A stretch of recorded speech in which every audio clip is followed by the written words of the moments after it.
In this video, we're gonna learn how to calculate individual income tax in US. Now, I will show you the step-by-step calculation with the help of the tax formula.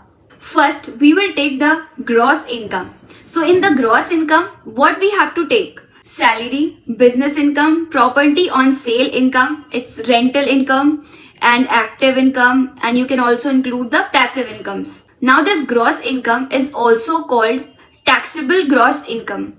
From this gross income, you have to reduce deductions from adjusted gross incomes. In this adjusted gross income, we will include three things. First is educational expenses. So we will reduce the educational expenses in the calculation because US government promotes education. Second point, contribution to the retirement account. Third is student loan and interest. So after this calculation, we will get adjusted gross income. From this adjusted gross income, we will reduce the itemized deductions or the standard deductions, whichever is greater.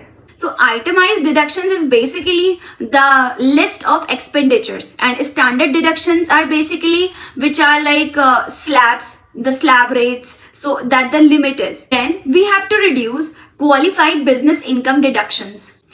From this we will get taxable incomes. After getting the taxable income, we have to calculate the tax rate by multiplying with the taxable income.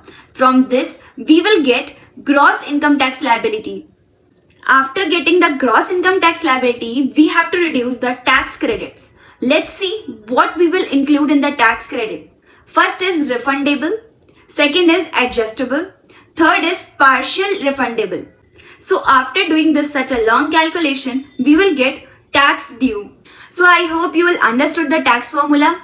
For learning the tax formula and how to apply the tax formula for the individuals in detail, you can refer to our YouTube video. Thank you so much. Do like, share and subscribe my channel for more such updates.